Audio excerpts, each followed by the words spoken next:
आप सभी को जय मसीह की।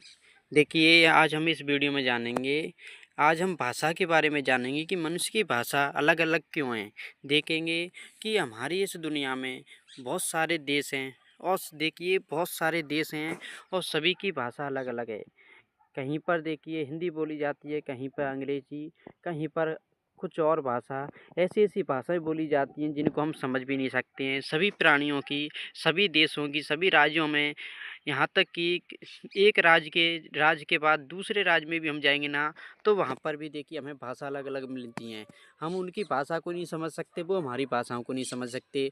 आप हम देखते हैं रूप रंग का भी फ़र्क होता है, किसी का रूप काला होता है, किसी का गोरा, कहीं पर कैसे लोग होते हैं, कहीं पे कैसे। आज हम इस वीडियो में यही जानेंगे कि ये सब कैसे हुआ?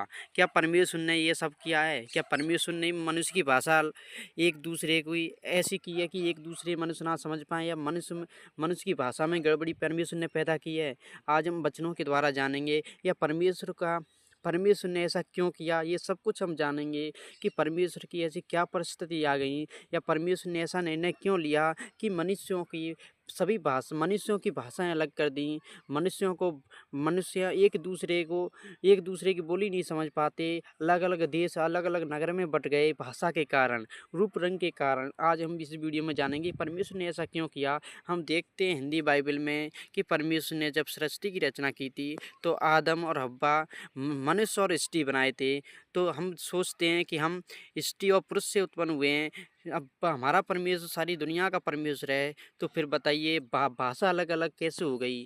क्योंकि परमेश्वर ने बनाई तो पृथ्वी पर एक मनुष्य एक स्त्री था, उसी के द्वारा ये संसार आगे बढ़ा है। तो फिर भी देखिए भाषा अलग-अलग कैसे हुई, आज हम इस वीडियो में जानेंगे प्रभु के वचन के द्वारा। देखिए परमेश्वर ने क्यों भाषा मनुष्य की अलग की, सब कुछ बातें, सभी बातें हम जानेंगे। देखिए नूह के समय की बात है, जब परमेश्वर ने नूह के समय क्या किया था, पृथ्वी पर जल प्रलय करके पृथ्वी को समाप्त कर दिया था। परंतु नूह एक ऐसा धर्मी पुरुष था, नूह के परिवार को परमेश्वर ने बचा लिया था। और नूह पे परमेश्वर ने एक जहाज बनवाया था, जिसमें परमेश्वर ने कहा था नूह से कि तू सभी जीवधारी पशुओं में से एक नर एक मादा अपने पास रख ले, अपने जहाज में रख ले, जिससे कि वो भी बचे जाएं। देखिए नूह के समय की बात है। नूह से समय से आज तक हमारी पृथ्वी चलती आई है। आज तक हमारी पृथ्वी पर नूह के समय से पीढ़ी पे पीढ़ी चलती आई है, आज तक हमारी पृथ्वी है। देखिए फिर परमेश्वर ने पृथ्वी पर ना तो जल प्रलय किया, ना किसी कारण से पृथ्वी के मनुष्यों को नाश किया है। देखिए उस समय हम देखते हैं जब परमेश्वर ने नूह के समय पर पृथ्वी नूह के समय से चलती आ रही थी, तब क्या थी, मनुष्य की भाषा सबकी एक समान थी, किसी की भाषा अलग नहीं थी, सभी की भाषा एक सी थी, सभी एक समान बोलते थे, सभी का रूप रंग एक सा था। देखिए परंतु देखिए उन लोगों के जीवन में क्या हुआ, जो परमेश्वर ने उनके लोगों की भाषा में गड़बड़ी क्यों डाली, क्योंकि उस समय के लोग क्या करते, घमंड करने लग गए थे, उनके मन में घमंड आ गया, वो परमेश्वर के तुल्य होना चाहते थे। परंतु परमेश्वर ने हम नूह के वचन में देखते हैं, जब नूह नूह जल प्रलय समाप्त हो गई, जब नूह के परिवार को परमेश्वर ने आशीष दी थी, नूह को आशीष दी थी कि फूलो फलो और पृथ्वी पर भर जाओ। देखिए परमेश्वर क्या चाहता था मनुष्यों से, परमेश्वर चाहता था कि मनुष्य सारी पृथ्वी पर भर जाए, सारी पृथ्वी को घेर ले, सभी पृथ्वी पर मनुष्य ही मनुष्य मुझे दिखाई देने चाहिए, ऐसा परमेश्वर चाहता था। परंतु मनुष्य क्या सोच रहे थे, मनुष्य ने एक घूमट बनाया, मनुष्य सोच रहे थे कि हम एक घूमट बनाएंगे, उसको ही स्वर यहाँ तक इतना ऊंचा बनाएंगे उसे कि उसे स्वर्ग तक पहुंचाएंगे। इतनी बड़ी घूमट बनाने की मनुष्यों ने अपने मन में विचार किया, सभी मनुष्यों ने सलाह मलाई, क्योंकि सभी की भाषा एक सी थी। और उनके अंदर इतनी बुद्धि आ गई थी, क्योंकि उन्हें बुद्धि देने वाला तो परमेश्वर था। उन्होंने सोचा, उन्होंने देखिए मिट्टी से लेकर ईंटें पकाकर ईंट बनाना शुरू कर दिया। वो सोच रहे थे हमने ईंट बनाना सीख गए हैं हम, मिट्टी में ईंटों को सान कर वो ऐसा घूमट बनाना चाहते थे कि वो स्वर्ग से बातें करे। और वो चाह रहे थे कि हम स्वर्ग तक पहुंच जाएं। यहाँ तक कि वो सोच रहे थे परमेश्वर तक पहुंचना चाहते थे, वो परमेश्वर ऐसे अपनी इच्छा पूरी करना चाहते थे, ना कि परमेश्वर की। देखिए देखिए इसलिए आओ हम देखिए हम देखते हैं वहाँ पर क्या होता है। देखिए सारी पृथ्वी एक ही भाषा, देखिए उस समय पे क्या था, सारी पृथ्वी पर एक ही भाषा और एक ही बोली थी। उस समय लोग पूर्व की ओर चलते-चलते सिन्हार देश में एक मैदान पाकर उसमें बस गए। तब वे आपस में कहने लगे, आओ हम ईंट बना-बना कर भली-भाँति आग में पकाएँ, और उन्होंने पत्थर के स्थान पे ईंट से और मिट्टी के गारे के स्थान पर चूने से काम लिया। देखिए इस प्रकार से उन्होंने काम लिया। यीशु ने उन इस प्रकार से उन्होंने काम लिया। फिर उन्होंने कहा, आओ हम एक नगर और एक मीनार बनाएँ। एक मीनार बना लें जिसकी चोटी आकाश से बातें करे। देखिए उन्होंने एक मीनार बनाई, एक मीनार, एक घुमट बनाया जिसकी चोटी कैसे आकाश से बातें करे।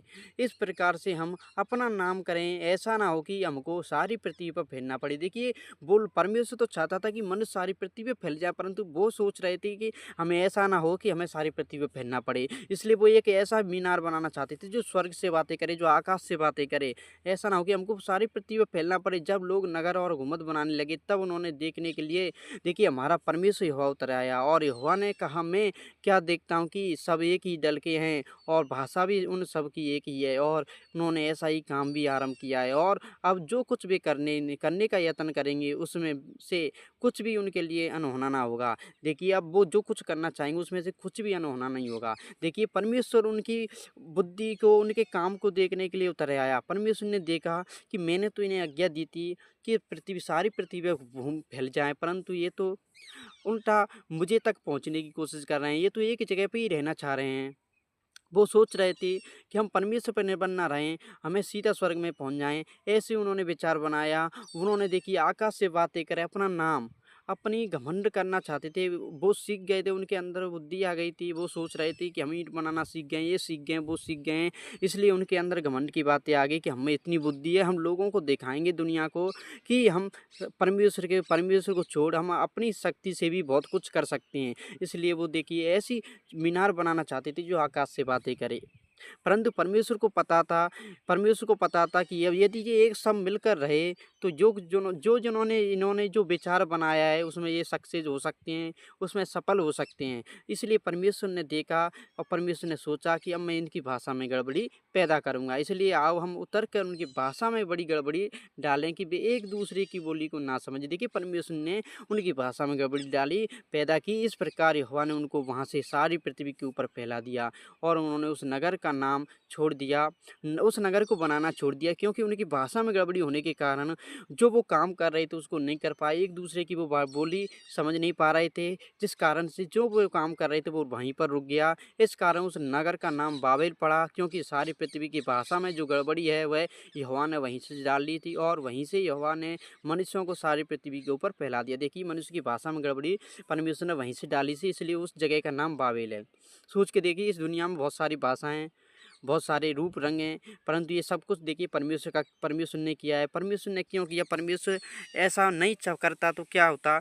नहीं करता तो आज हम सभी की भाषा एक होती और सभी की भाषा भी एक होती तो सबको आसानी होती, परंतु इसके पीछे एक मनुष्य की गलती है। मनुष्य स्वयं परमेश्वर की आज्ञा का विरोध करता है। परमेश्वर ने कहा था मनुष्य से, नूह के प्रवाह से कहा था कि मैं तुम्हें आज्ञा देता हूँ कि पृथ्वी पे फूलो फलो और भर जाओ, पृथ्वी को घेर लो। परंतु मनुष्य सोच रहा था कि हम एक ही जगह पर रहें और यहाँ तक अपना नाम करें कि हम इतनी ऊंची मीनार बनाए कि वो आकाश से बातें करे। मनुष्य के अंदर घमंड आ जाता है।